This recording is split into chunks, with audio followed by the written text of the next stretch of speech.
All right, if you saw my out of theater reaction, unfortunately, the first time I saw this film, I fell asleep. Not just once, but twice. That is not a reflection of the film. I was just tired, but I still wanted to provide a video for you guys. But now, I've seen it a second time. I was wide awake, I didn't fall asleep, and I'm ready to talk about it. So let's get into it. My name is Brandon Keith Avery, and this is just my opinion.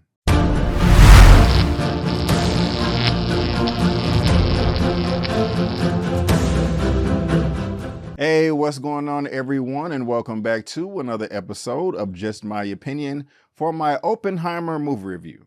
And if this is your first time finding me and you happen to like the video, please give me a thumbs up and consider subscribing. All right, guys, now we have Oppenheimer, a film that I was really looking forward to about the father of the atomic bomb. It is 3 hours long, my goodness gracious, being described as a biography, drama, and history. Now, this is being directed by Mr. Christopher Nolan, the legendary Christopher Nolan, the godfather, grandmaster of the IMAX camera. And usually when I'm doing my reviews, I go down the filmography and look at that on IMDb, but we're not going to do that today. Why? Because I have the full Christopher Nolan collection right here, baby. Yes, the whole collection. And we are going to get into this right here. First, I do have the Dark Knight trilogy. I have it on Blu-ray. Bam. There we go right there with Batman Begins. Yes, I love this Batman film.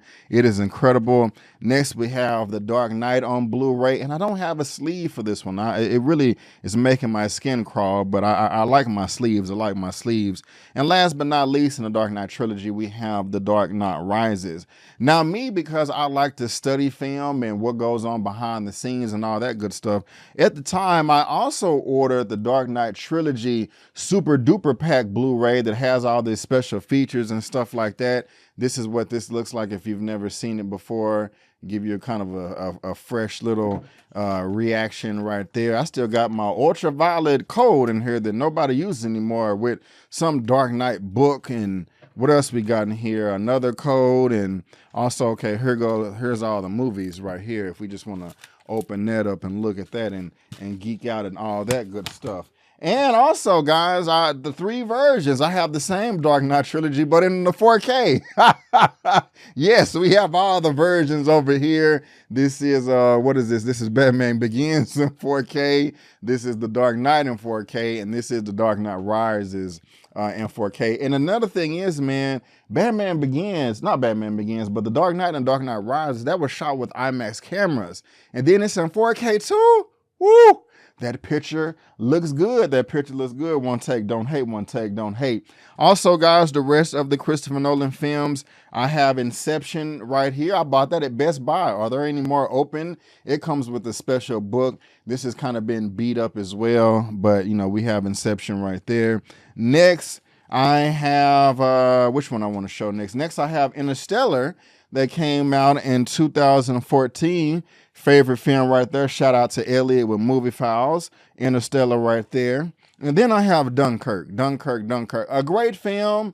I really enjoyed it, but this is one of my least favorite from Christopher Nolan. And last but not least, we have Tenet. So Tenet is right here. Actually, wait a minute. Where's the other movie? Oh, here it is down here. Hold on, guys. I almost forgot.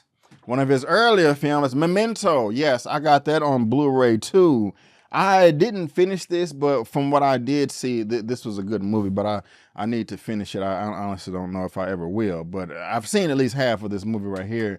And Tenet was confusing as hell. I don't know what the hell they were doing in this movie. I need to watch it again, but I just need to set up some time. But yes, that is the Christopher Nolan filmography. I have not seen Doodlebug, like a short film or one of his first films in the following. I most likely won't see those. But yeah, guys, I am a Christopher Nolan fan, if you could not tell by my collection right here. And that goes into my expectations going into this film as well. They were through the roof. I'm like, hell yeah.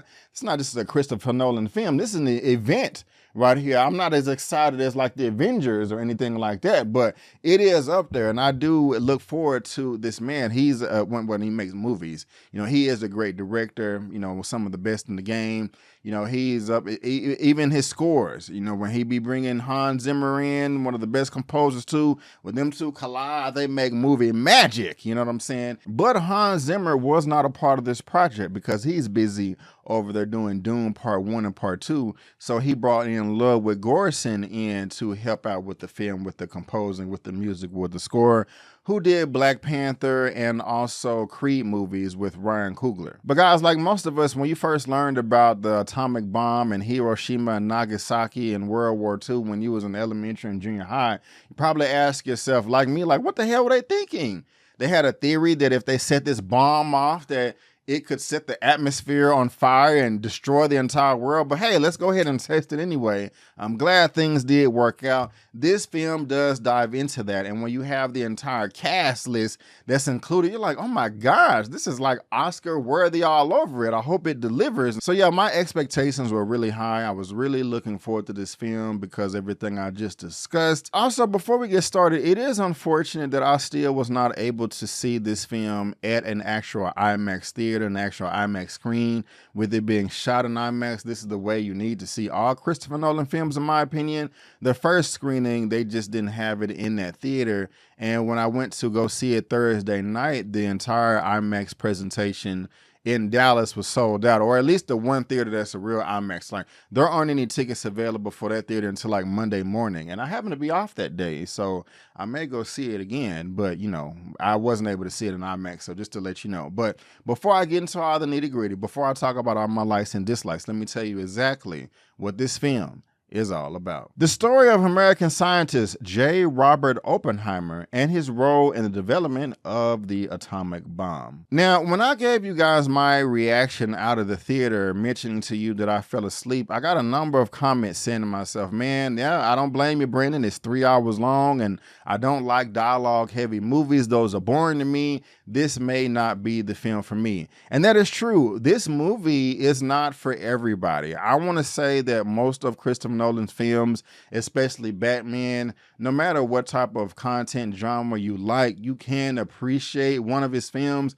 I don't know if everybody's going to feel that way with Oppenheimer. If it did not pique your interest initially when you saw the trailers, it may not be for you, but you can do what you want with that information. I will say though that I like, with it being 3 hours, it did not drag. It had a great pacing to it, and that has to do with the score of the movie and also the editing, which I will get to in a second. But I wasn't sitting here clock watching or watch watching, just saying to myself, God dang, I gotta go to the bathroom. This is long as hell. I'm bored. When are they going to get to the bombs and explosions? No, it was nothing like that. And to be honest with you guys, it would be very easy for me just to go down a list checking off all the positive things about this movie that you've probably heard before or just seen blatantly obvious, like, oh my gosh, it's Christopher Nolan and his directing is so great and the editing and the score was this and that and the picture just leaves your jaw on the ground and yada, yada, yada. We've heard all that before, and I feel like I've said it a number of times about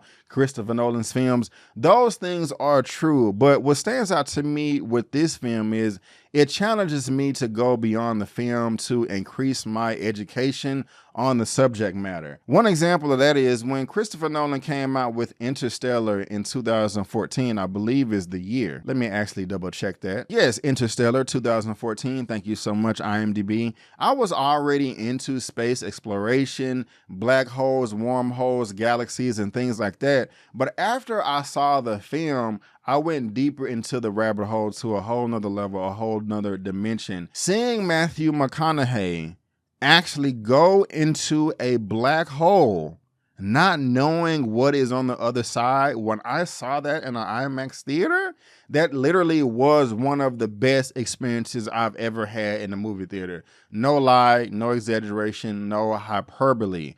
Only other time I had a great experience like that was a horrible film. It was Transformers 2, Revenge of the Fallen. At the very end, when Devastator was transforming into like the big mech Zord type creature, that in Interstellar, you know, going into the black hole just blew me away. But during that time, my mind just popped into curiosity on what is out there in science and technology that man has not discovered before. Now, I had a similar feeling of that when I was watching Oppenheimer compared to Interstellar. It wasn't as great, but I still had the same type of feelings that came through my body. And after I watched this film, Oppenheimer, seeing all of these genius minds, all of these scientists and physicists from around the world working together and also working against each other to try to solve these problems, it was really inspiring. It makes me want to read a book. It makes me want to look at all the documentaries and sometimes go into space myself, or just to see what goes on inside of a bomb other than explosions. I grew a new interest for quantum mechanics or quantum physics or isotopes or fission and reactors and hydrogen bombs and all things of that nature. I wanted to know more about atomic bombs and nuclear bombs and things that I had a brief understanding of, but I wanted to know more. I wanted to be smarter because of this movie, and that just goes to show how well it was put together. Now, I did speak earlier about the cast. My goodness gracious, this is an all-star cast of some of the great actors, white actors, in Hollywood that has ever been on the big screen before. I cannot believe how many recognizable people were in this film that are normally leads in their movie, but here they were all supporting roles. Over and over and over, from the very beginning to the end of the film, people just kept popping up like, oh, you're in this, you're in this, you're in this too. And everybody did a great job. Everybody did a great job, including Cillian Murphy, the titular character of this movie. This is the best that I've ever seen him in any film. Mind you, I haven't seen every movie that he's been in. He was already on my radar, but he's on my radar even more. And I do respect his talent as a phenomenal actor, including himself and everybody else that was involved in this film. They are going to get some type of recognition during award season, and it is well deserved at the very least. Again, that score by Ludwig Göransson is serious. This may be the best one. I liked it just as much as his score from Black Panther, if not better, and also the other films that he's been a part of, and that is another great highlight. But the way that Nolan edits his film, not just normal editing, but with the sound cues and visual representations of the technology that all of the geniuses are researching, is quite compelling. It really does draw you in and make you want to learn more, which I've said at least 3 or 4 times during this review. And I spoke about sound cues and music editing, and it's not what noise he makes. Sometimes he is breathtaking with cones of silence throughout the movie. Just you seeing a big, bright picture on the screen with the characters reacting to it with no sound at all. That's very, very powerful, and he takes full advantage of it while you're watching this movie. And again, if you're asking yourself, what the hell were they thinking? Why would they want to make such a destructive device that could potentially destroy the world? This movie answers that question for you, and I am satisfied with the answer that the film provided at multiple points in this movie. I think they did a great job there, but it also is a character study on Oppenheimer himself, what he was going through, his mindset, his motivations to push through and make such a device. And not just him, everything around him in his personal life that molded him into the person that he is that we know today. There were political views in this, religious, spiritual, and also relationships as well, toxic relationships, not just between men and women, but colleagues as well. There is a level of pettiness in this movie from one character in particular that I did not even know existed, and it wasn't even necessary to tell the story, but I'm glad that they did. And again, the way that it was told was superb, and I absolutely loved it. Again, this movie is dialogue heavy, and some may find it boring. This movie is not for everyone, but it is for me, and I really did enjoy it. And even with it being 3 hours, I'm still not even willing to see it again, but willing to go to the theater to pay for it to see it again. And I've already seen it twice, so that should speak volumes on the quality of this movie. And just a friendly reminder, guys, I will be going live this Sunday, July the 23rd, noon, 12 p.m. CST.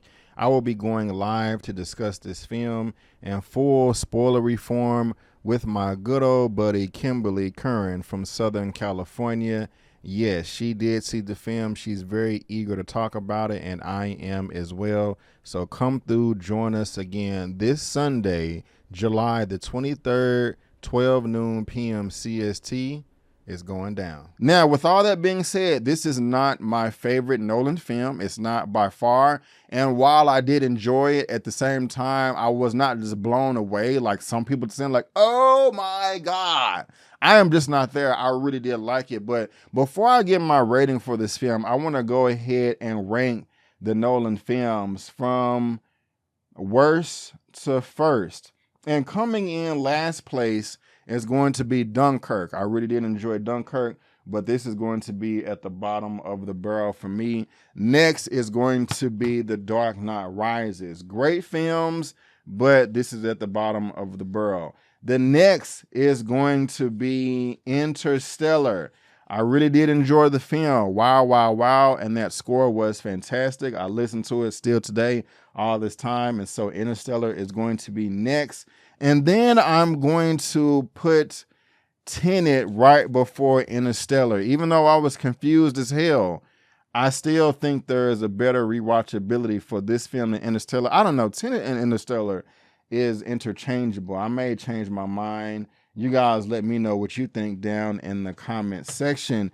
And next, we are going to put Inception up there. Yes, Inception was freaking fantastic. I love this film. I think I gave it like a 9.5 or 9.7 out of 10. And then last but not least, I don't even own this film, guys. I don't even own it. And that is The Prestige that came out, I think, in like 2005. I remember I saw this film back in college when I was in Denton in North Texas at the Golden Triangle Mall. When I left that theater, I had to drag my jaw off the ground. Like, I was so blown away with The Prestige, and it's crazy. I love that film, and I don't even own it, so I need to get that on 4K for my collection. But yes, it actually came out in 2006. And so, yeah, if you haven't seen The Prestige, yeah, this is my favorite Christopher Nolan film. I'm not going to throw Memento in there because I don't remember anything about it, and so that wouldn't be fair. But that is my ranking for the Christopher Nolan films, and I may clip this out. And guys, that is my Christopher Nolan collection.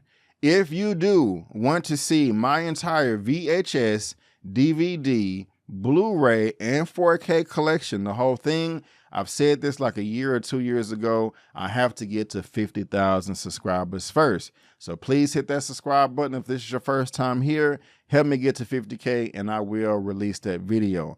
Also, guys, this is what you'll get if you subscribe. You're going to get all of this hot jazz right here. You know you want it. But guys, if I had to rate Oppenheimer out of a 1 out of 10, I would give this film a solid 8.5 out of 10.